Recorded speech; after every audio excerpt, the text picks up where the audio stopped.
Début 2019, la communauté d'agglomération de Saint-Dié lançait le projet La Boussole, un équipement culturel et touristique accueillant la médiathèque et l'office de tourisme intercommunal. Après plus de 3 ans de travaux, prolongés pour cause de confinement Covid et quelques surprises, l'ouverture est attendue finalement début avril 2023. À quelques mois de recevoir ses premiers visiteurs, on fait le point sur l'état du chantier, des finances et on découvre également le futur directeur de La Boussole. Au micro, Emmanuelle Colson, directrice générale adjointe des services à la ville et comme d'agglo de Saint-Dié-des-Vosges, Claude Georges, le président de la communauté d'agglomération, et Axel, le futur directeur de La Boussole. C'est un chantier, quand même, on peut dire, à rebondissement. Comment aujourd'hui, avec le recul, quasiment fini, vous avez vécu ce projet ? Alors déjà, le quasiment fini, tant qu'il reste des entreprises dans le chantier, on ne l'accepte pas tellement parce qu'il y a encore des rebondissements tous les jours. Moi, je l'ai trouvé long et complexe. J'ai eu l'impression à un moment que c'était un parcours d'obstacles. C'est de la restructuration, donc c'est toujours des chantiers sur lesquels on peut avoir beaucoup de surprises, tant dans la structure du bâtiment que dans ce qu'on va découvrir au titre de la pollution, l'amiante notamment. Mais c'est aussi un chantier qui a vécu le Covid, un mode de travail dégradé, ralenti, pas seulement pendant le confinement, mais pendant plusieurs mois derrière. Et puis, où on a eu un peu, je vais dire, du mal à finir parce que l'architecte qui travaille avec nous est quelqu'un qui a un haut niveau d'esthétisme. Et il y a un moment, il a fallu arrêter de reprendre pour se dire on arrête et on va vers la réception du chantier. Un point presse après un point de découverte aux élus, pas plus tard qu'hier où on fait le point presse. C'est ça. J'aimerais bien avoir un peu le rendu parce que comment les élus ont vécu parce qu'on en entend parler, alors en bien, en mal, il y a plein de choses qui se disent. Là, ils étaient dedans. C'est quoi le ressenti à la sortie ? Un peu comme cette visite de ce matin. Déjà, la visite les a enthousiasmés. Je veux dire, c'est vrai que lorsqu'on vient de l'extérieur, on n'a pas l'impression de rencontrer quelque chose d'aussi innovant, d'aussi précieux. Donc ça a été leur première approche. Puis après, effectivement, ce qu'ils attendaient beaucoup, c'était les chiffres. C'était quand on met à plat les chiffres d'investissement, autant dépenses que recettes. Donc ça a vraiment, vraiment bien passé parce que tout se disait. Même dans leur tête, puisque rien n'avait vraiment été abordé, hormis les délibérations qui engageaient les dépenses, mais la réalité n'avait jamais été abordée, et ça les a rassurés, et ça les a vraiment satisfaits, quoi. Lorsqu'on avait tout raconté sur la place publique, aujourd'hui, globalement, comme on vous l'a annoncé, on est à 2,5% de dépassement. Je rappelle que c'est une friche, je dirais, tertiaire, friche administrative. On n'est pas parti sur un bâtiment neuf qui naturellement aurait beaucoup moins d'incertitudes dans la réalisation. On est vraiment sur...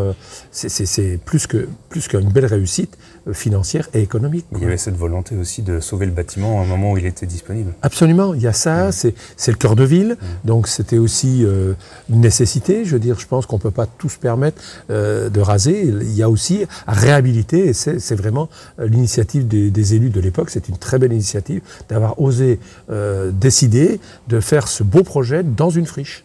Vous avez hérité du projet en tant que président. En tant que président, mais moi j'étais déjà élu. Oui. Et vous le sentiez comment au moment où on vous l'a présenté ? Vous y croyez comme aujourd'hui, vous y croyez ou vous avez quelques incertitudes ? J'avais la certitude que c'était un investissement nécessaire si on voulait faire en sorte que notre territoire redevienne attractif.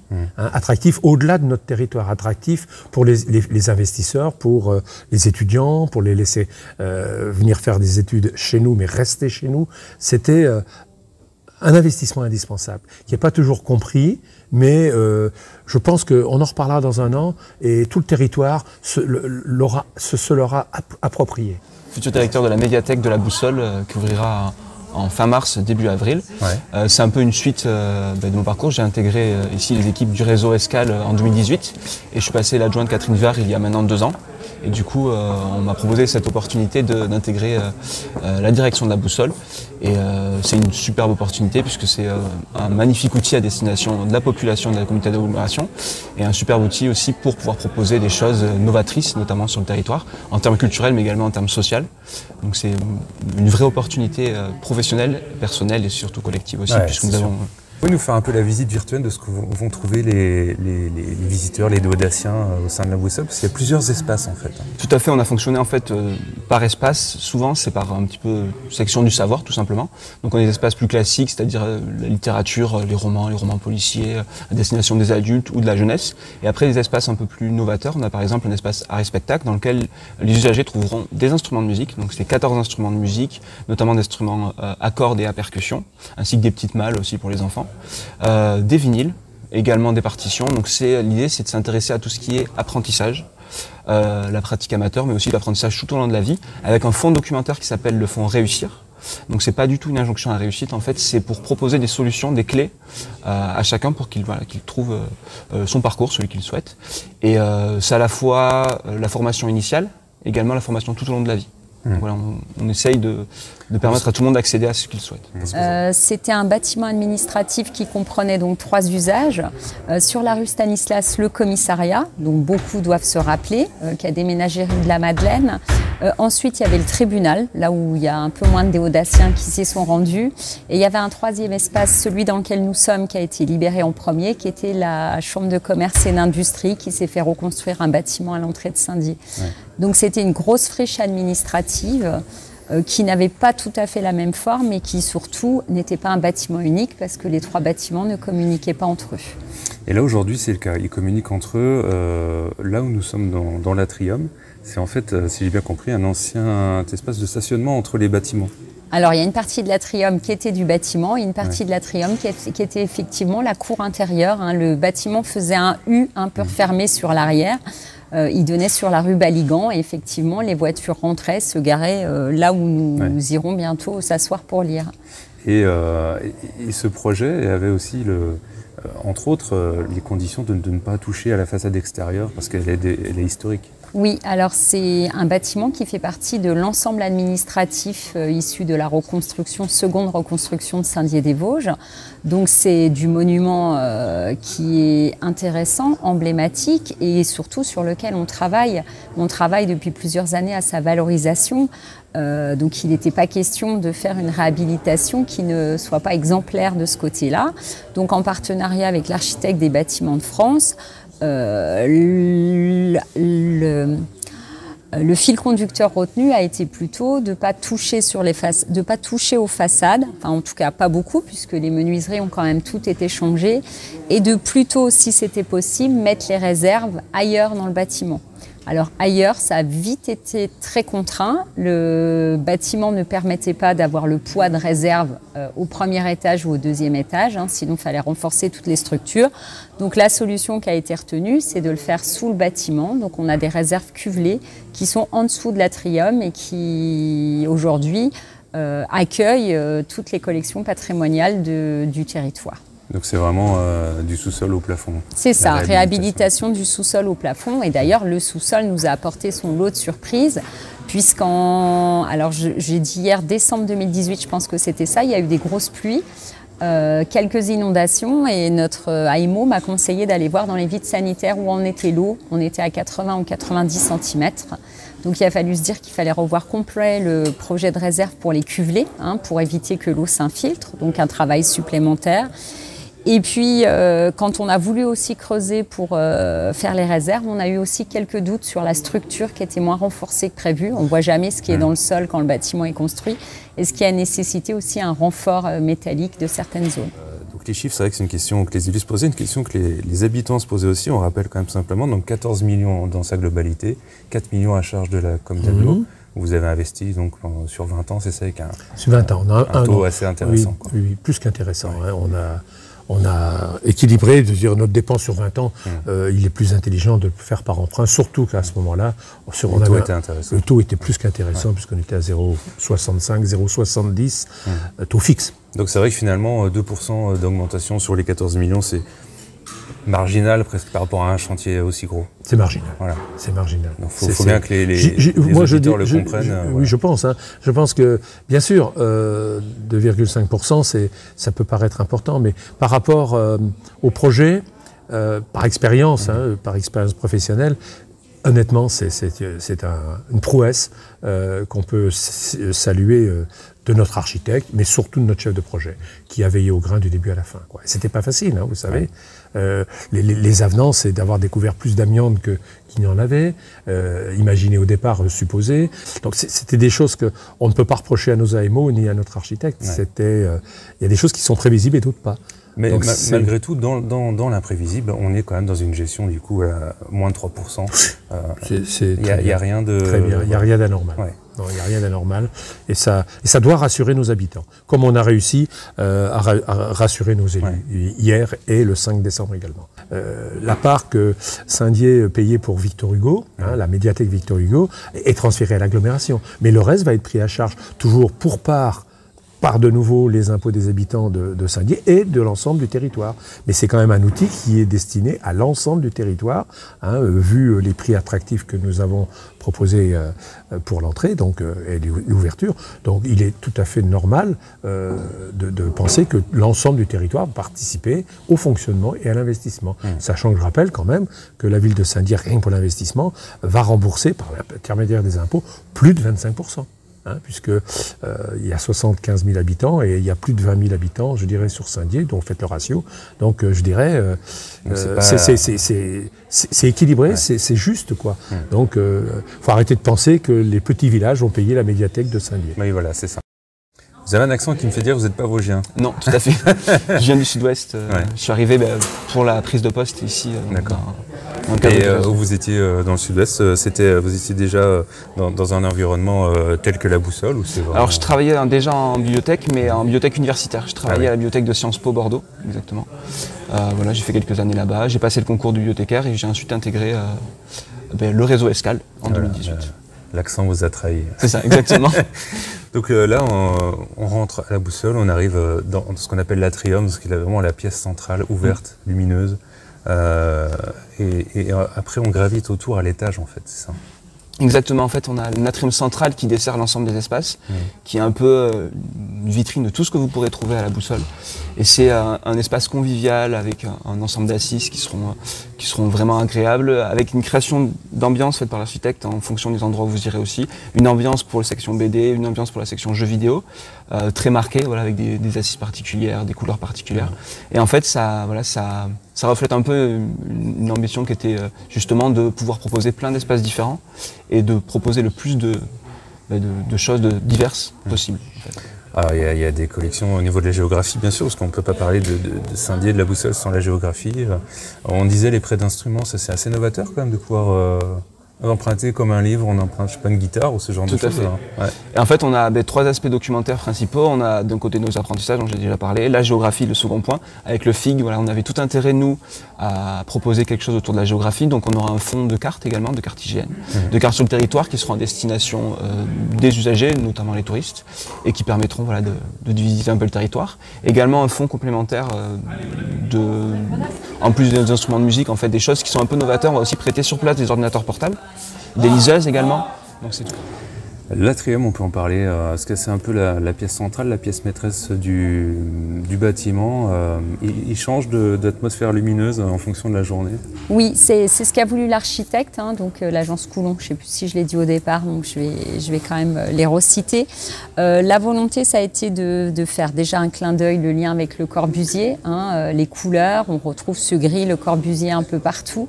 Et l'idée était de faire une verrière, donc de couvrir l'atrium avec une verrière photosensible, donc qui fonce ou qui s'éclaircit selon la luminosité extérieure, avec un jeu de lumière qui permet d'avoir dans l'atrium des couleurs jaunes, rouges, qui donnent une atmosphère plutôt feutrée, très agréable. Le tout est renforcé par un jeu de couleurs intérieures, la moquette rouge sur la zone d'amphithéâtre derrière moi, du mobilier un peu sobre aussi. En tout cas, ça donne un lieu où on devrait se sentir bien, à la lumière en étant au chaud. Alors ça, vous ne le sentez pas trop aujourd'hui parce que le chauffage n'est encore pas mis à sa vitesse maximum. Mais voilà, un lieu de passage un peu comme une place publique intérieure au milieu de la lecture publique. Avec un gros travail sur l'acoustique, parce que là on est dans un endroit ouvert avec du béton et pourtant ça résonne quasiment pas. Alors c'est une des choses qui m'a le plus surprise dans le travail de Dominique Coulon quand je suis allée voir ses réalisations, c'était la qualité apportée à l'acoustique. Effectivement, dans plusieurs médiathèques où il y a des espaces qui cohabitent avec des sons très différents d'un espace à l'autre, et quand je circulais d'un espace, j'étais très surprise de voir que le bruit ne passait pas à l'autre. Du coup, il y a une certaine confiance, même si on a fait une étude acoustique un peu poussée, mais une certaine confiance sur sa capacité à gérer une acoustique de qualité au sein du bâtiment. Un choix de mettre du mobilier plutôt qualitatif qui, si on se renseigne un peu plus, fait des clins d'œil aux différents lieux géographiques. Il y a du mobilier en bois plutôt scandinave, il y a du mobilier dans l'espace jeune, des fauteuils avec des petites oreillettes, enfin moi j'appelle ça des oreillettes qui fait plutôt japanisant. Voilà, en tout cas, les espaces sont meublés de manière à ce que tout le monde y trouve son compte. Que les gens puissent s'asseoir dans des alcôves plutôt confinés, sur des grandes tables de travail, sur des espaces qui font plutôt salon comme on est là, on pourrait imaginer prendre l'apéro avec une petite table. L'idée c'est que les gens viennent dans ce lieu-là, pas seulement pour lire, pas seulement pour utiliser des outils numériques, pas seulement pour jouer parce qu'on pourra y faire tout ça, mais également juste pour se rencontrer comme un lieu de vie supplémentaire offert au territoire. Au sein du réseau Escale, je le sais aussi pour l'avoir entendu, et certaines personnes au sein du réseau, des médiathèques, qui se disent tout va être à la boussole et nous on va être un peu délaissés. Non, pas du tout. Ouais. Pas du tout, je veux dire. Hein, on est un réseau de 6 médiathèques maintenant, lorsqu'elle sera ouverte. Hein. Non, il va y avoir un échange entre les différentes médiathèques. Les personnels des médiathèques extérieures viendront échanger avec les collègues qui seront ici. Il y aura des échanges de collections. Il y aura... il y a toute une dynamique qui va s'accélérer par l'intermédiaire du produit qu'on va pouvoir... bien sûr, la médiathèque de Boussole aura aussi, la Boussole aura aussi un attrait différent parce que les produits qui seront présentés seront peut-être plus modernes, plus novateurs, parce qu'il y a plus de place aussi. Mais ça, en aucun cas, vous savez, lorsque vous avez l'habitude d'aller chercher à Senones, à Ranlétape, à Étival, ou je veux dire, les gens continueront. Les gens continueront. Il est hors de question d'imaginer qu'on va délaisser la lecture publique dans le territoire. Hein. Voilà, c'est ça. Parce que la lecture publique, c'est une priorité aussi pour l'agglo. C'est une priorité pour l'agglo. La culture, en général, est une priorité parce que notre objectif, c'est de la mettre à disposition de toute la population, et principalement pour ceux qui n'auraient pas pu avoir accès à ces différents outils culturels. Hein, entre autres, médiathèque, je dirais sur Senones ou sur Raon ou autre, c'est obligatoire. Hein, c'est notre job. Il y a un bel espace aussi dédié vraiment à la jeunesse, on dit au premier étage. Oui, au premier étage. Au premier étage, donc jeunesse de petits à ados, avec aussi un endroit pour des contes vraiment spécifiques, un cocon. C'est ça. Tout à fait, on a un espace jeunesse qui va de la toute petite enfance aller un peu plus grand, avant l'espace ado, puisqu'on a un espace pour les adolescents et les jeunes adultes au rez-de-chaussée, juste derrière moi. Mais la jeunesse, en fait, on a un peu une progression dans l'âge qui se fait avec d'un côté la section tout petit, de l'autre pour les un peu plus grands, et un espace heure du compte qui fait un peu ambiance marine, avec un bleu en fait profond, et qui donne envie de voyager un petit peu. C'est toujours cette idée. C'est toujours un petit gradin où les enfants pourront déambuler, s'installer, écouter un conteur par exemple raconter des histoires. Donc voilà, c'est là on parle vraiment. Bon, on peut pas tout dire aujourd'hui. Il y a tellement de choses à voir. On pourra bientôt les découvrir. Il y aura aussi, j'imagine, plein d'organisations de manifestations, de rendez-vous qui seront mis en place une fois que ce sera ouvert. Tout à fait. Il y aura des intervenants extérieurs. C'est ça. Comme on en parlait un petit peu pour les échanges de savoir d'un côté, on aura tout un calendrier d'action culturelle qui va être mis en place, qui va correspondre en partie à celui de l'ensemble du réseau Escale, puisqu'on va s'inscrire dans des animations qui ont déjà lieu dans notre réseau. Également, programmer de nouvelles animations qui seront plus reliées à tout notre matériel, à tout ce qu'on peut proposer nous ici, puisque non seulement nous avons les outils, mais nous avons aussi des médiateurs qui ont été recrutés justement avec cette ambition de proposer des animations et de l'action culturelle adaptées au territoire, et de proposer des nouvelles choses aussi, tout simplement. Ouais. Une ouverture, on l'a entendu, fin mars, début avril 2023. Oui. Je vous en dirai pas plus. Oui. Et là, il y a encore beaucoup de monde sur, on peut dire, le chantier, sur la boussole, qui travaille tous les jours.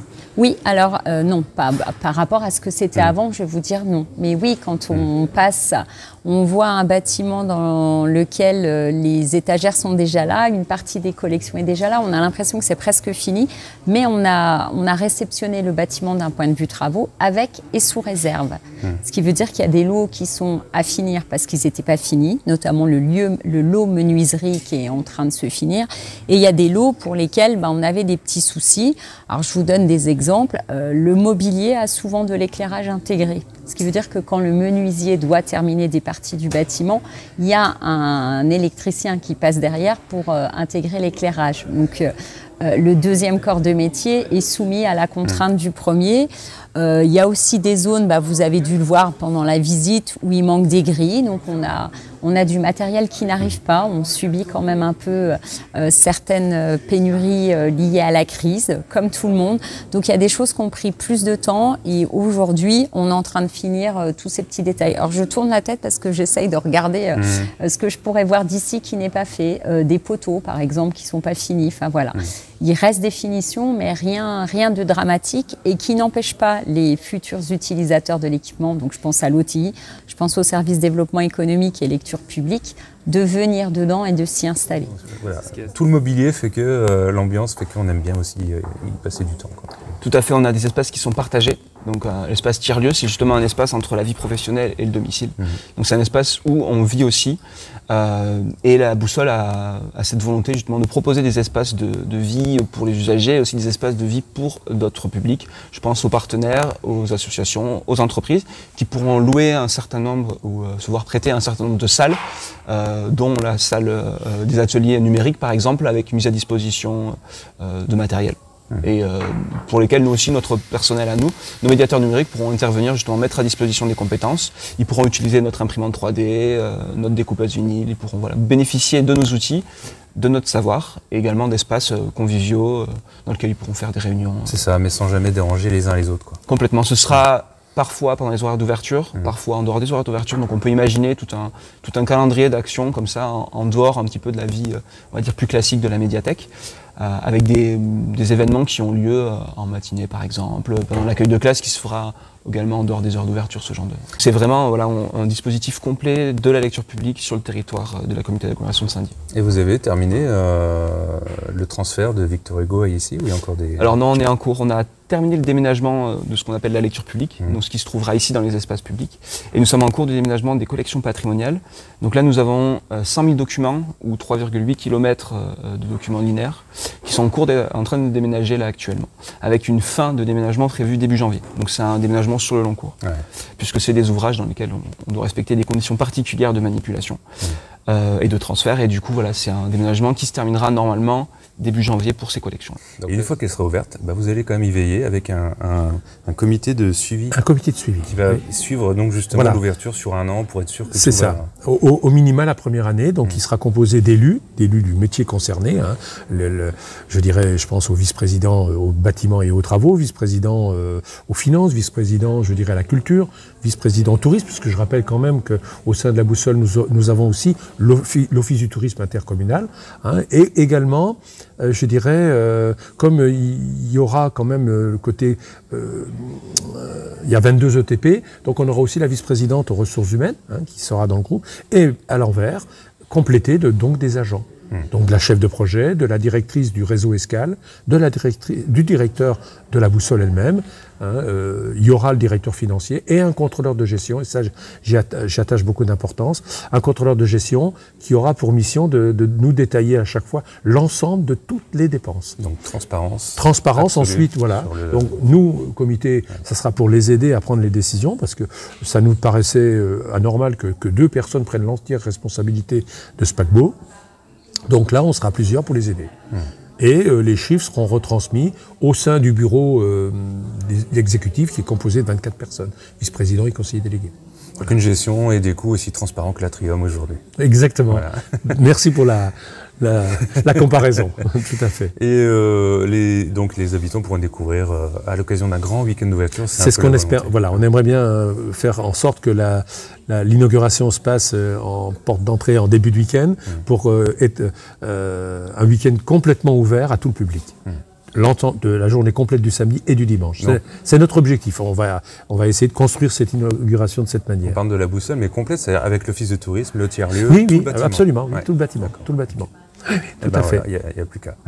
Merci beaucoup. Merci. Au plaisir.